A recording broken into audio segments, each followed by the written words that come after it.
Dear viewers, thank you so much for joining us here in our special edition of the 18th Warsaw Jewish Film Festival. My name is Lihi Nagler. I am the head of the Film Selection Committee of the festival.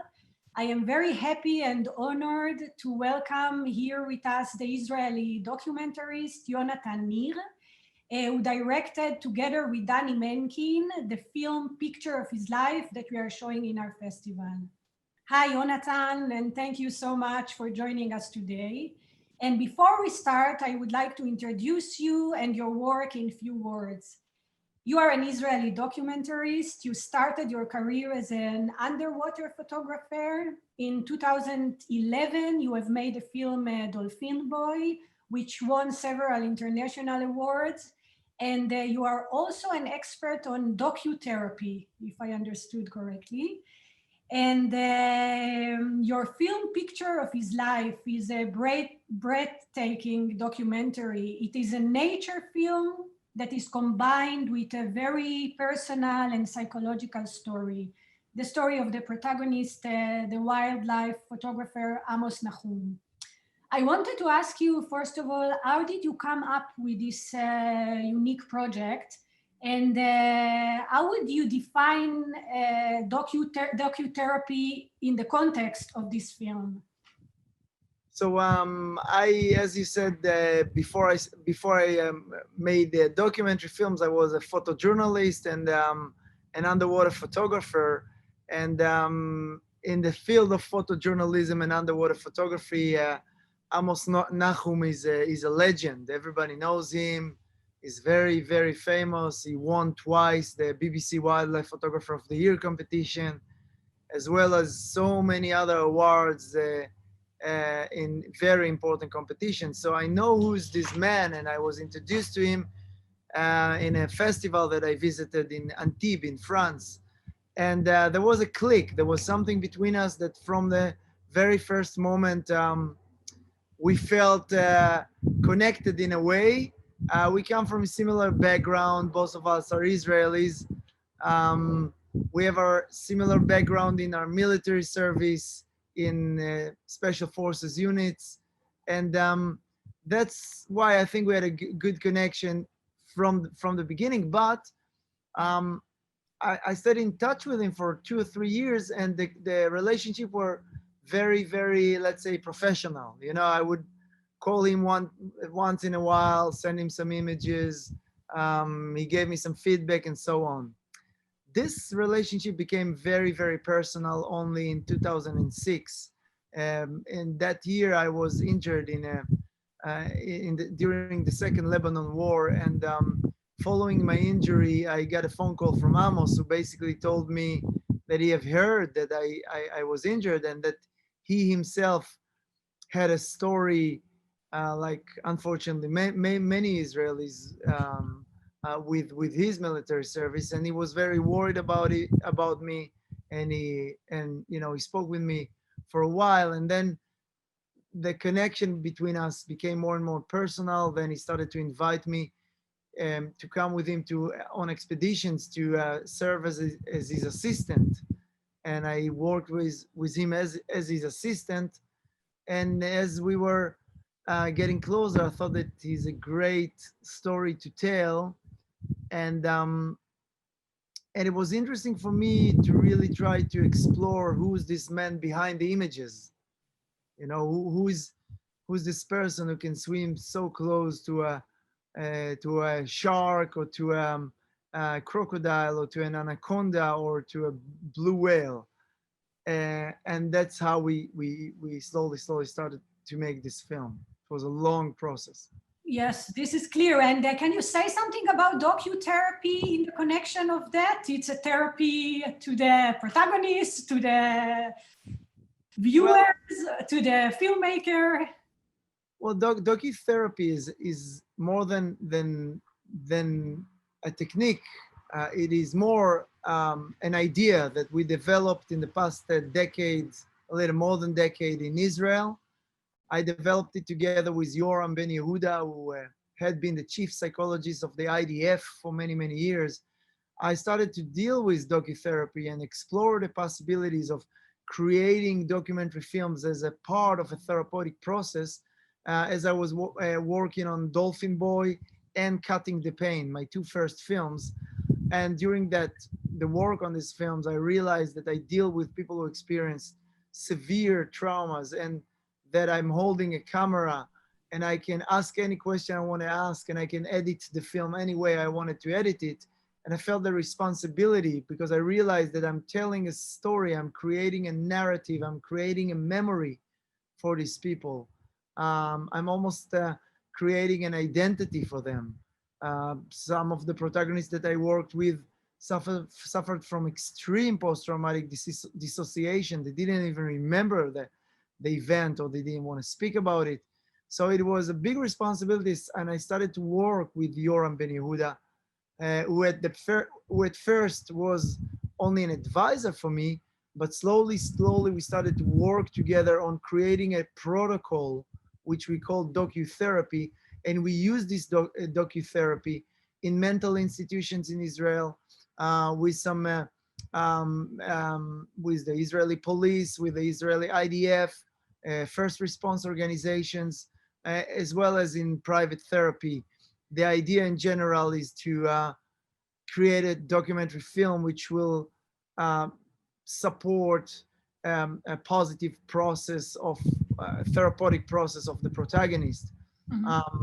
In the full protocol, we actually take the protagonists into the editing room, into the whole process of creating the film.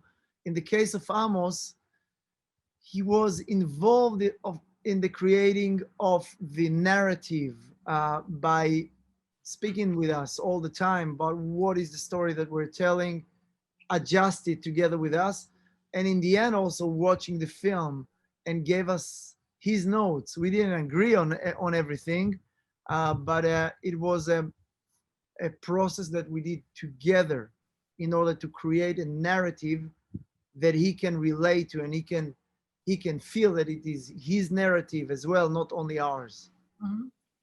It was clearly an extremely complicated production. Can you share a little bit of your technical experiences? How did you manage to shoot there, and how did you organize all the details? So many times my job as a director producer is to find the right people to work with. And in this case, Amos got us in contact with Adam Ravitch,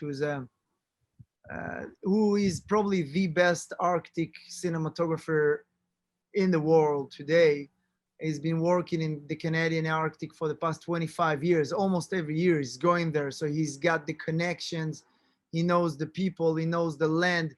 He knows the Inuit people, the local people who are the experts. And they know when and where to go in order to try to find the polar bears swimming. They know how to spot them from really far away. They know how to survive in these very difficult conditions. We worked on this production for many, many years. I think it was 3 years from the moment that we raised the first money and until we actually went out to shoot the film, maybe even 4 years, because you have to come really prepared. You have only 2 weeks in a year where you have a window and opportunity weather-wise, to go there and to actually make this shoot. That the specific year when we went out was a very difficult year because we had a lot of the ice, the sea ice did not melt for a long time. So we had only less than 1 week to actually find a polar bear and get Amos into the water together with him or with a family of bears in the end of the film, if you watched it. Of course. Yeah, we went out there with 2 tons of equipment. I had to fly 9 flights from Israel in order to get to the place where we shot, 4 days of flying. And of course, when you were out there in the wilderness, you have no idea what will happen. And it's exactly. There's a lot of uncertainty. This is what I wanted to ask you, because this is a production that follows the dream of Amos to swim together with a polar bear. And when you went out shooting, you did not, the chances that you would succeed with that were probably very, very low. Of course, in the end, you succeeded. But I wanted to ask you, how do you cope with a scenario like that? Because I am sure that you had a plan B if you come back without the photo. Well, you know, we are in the business of uncertainty. We don't know what will happen. This is documentary. You come prepared. You come with 2 tons of equipment and with an airplane that you hire and 6 cameras. So you have to be prepared. You have to have the right gear. You have to have the right stuff. You have to have enough food. You have to have enough warm clothes. You have to be prepared. But at the same time, when you get there, you know, and you find yourself really in the middle of nowhere, 500 kilometers from the closest human being, which is an Inuit person who lives in an Inuit village, you know, and you are so far away. You really have to accept the fact that you have zero control and you are part of nature, and you have to listen to the local people, and you have to listen to the people that have more experience than you, and you have to stay optimist, because if you start to get into the you know, into the area of expectations and you know, coming with a schedule, I need to get that on the first day and that on the second day, and you're going to end up just stressing yourself and stressing the environment, and you're not going to get what you wanted to get. So it is a business of uncertainty. It's a business of optimist. You have to be optimist, and you have to work with the right crew to raise the chances as high as possible. But you don't know until you get the shot. You don't know if you got it or if you're gonna get it. I have 2 small questions about that. Have you been in the water when this shot was taken? And if you can tell us about the minute after, Amos's reaction after he had the shot. So I was not in the water during. I'm a diving instructor with 3,500 dives, but I don't have the expertise to get into the water in ice waters, in freezing water like in the Canadian Arctic. So the people that, and in any case, I'm not sure I would want to enter the water with a polar bear. I don't feel confident enough to do that. And I think if you don't feel confident to do something, the animals sense it and nature sense it, and then you are, you know, you need to get into the water with these kind of animals when you're totally comfortable with it. I did have experience diving with sharks, with orcas, with whales, with other marine animals, but polar bears are a bit too much for me. I was on the boat and I was shooting I was shooting topside, everything that is above water. So I had the privilege to see polar bear from very, very, very close. And I will never, you know, forget this moment, spending time with this magnificent animal, huge animal. You know, a male of a polar bear can weigh up to 750 kilograms, and he looks at you straight in the eye while he's swimming next to the boat and roaring towards you. It's a very special feeling. When Amos went out of the water after achieving his goal, his really lifetime goal, you know, it's been dreaming about it for 30 years, and he has tried to do it before and almost got killed. So it was such an emotional moment. He just went out of the water. He stood on the boat. He stepped on the boat. He took off the equipment, and he started to hug everyone that were around us. He kissed us, and he yelled and he screamed like a child who I don't know, scored a goal in in the final of a very important competition, football competition, something like that. He was really, really excited. You felt he was crying, he was laughing, he was yelling. It was a touching moment, because when you see a 65 years old man who is finally completing what he has been dreaming of for so many years, and he's accomplishing a dream, which is also a big fear, you know. So he's fighting his demons, he's fighting his fear and his doubts, and succeeding. That's really a very, very special experience. Do you know where he is now? He's in one of his trips, or No, he's Amos. Amos has an expedition company called Big Animals, and he's taking usually people to dive or to swim with whale, orcas, anacondas, walruses, great white sharks, anything you can imagine. And during the corona, his business is basically only now he's starting to plan ahead for April or stuff like that. You can follow his website, biganimals.com, and get more information. But I'm in touch with him all the time. We are very good friends. We just received a week ago the first prize for cinematography at the United Nations Association Film Festival. So it's basically for his picture and the cinematography of Adam and myself, and of course Danny Menkin, who maybe did not hold the camera most of the time, but he is one of the directors. He directed the film together with me, so it's a work of a team. It's never one person. Wow, congratulations for the prize. And can you tell us something about your new project, talking about Corona? How do you manage even to continue as a filmmaker? Maybe you can share something, only if you want.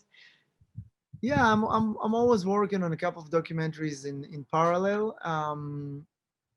I have a couple of international productions, which are basically a little bit on hold, even though we raised a lot of money for them, but we are on hold because the production in multi-location today is very, very risky, insurance-wise, and it's just, you don't know when you want to shoot in different locations what will be the situation there in 2 months because of COVID.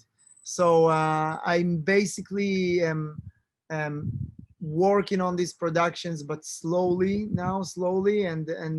and planning for next year, raising money and then creating packages and do whatever needs to be done for the time that COVID will be gone, or will be at least less, will affect us less than today.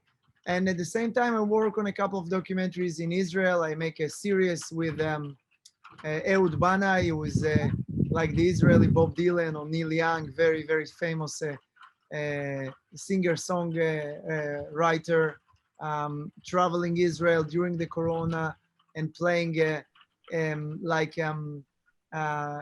alternative concerts, not to big audiences, but to really small audiences. We took an old car from 1977, old Volkswagen, and we traveled with this car together with him. So this is one film that I make. Another one is a film with Alex Libak, who is the Israeli prize winner for photography. He's an amazing photographer, and he's working in mental institutions, teaching photography, people who experience traumas, and throughout this process of phototherapy, is helping them together with a team at the hospital to retell their story in an alternative way. I make another film about the migration of of pelicans. Sorry if it's noisy. It's okay. It started to rain. It's the Wow. It's the first rain we have this year in Israel. Wow. but yeah, pretty much that's it for now, you know. And Very busy, and I would love it if you send your films for our next year edition, if they're ready, and we would love to show them. Thank you so much for being with us, Yonatan, and good luck with everything. thank you, Lee. Thank you very much for accepting us for your festival. And I wish next time I can come and visit Warsaw. Definitely. And many thanks to you too. Bye. Thank you so much. Thank you. Bye. Bye. Wow, bye bye.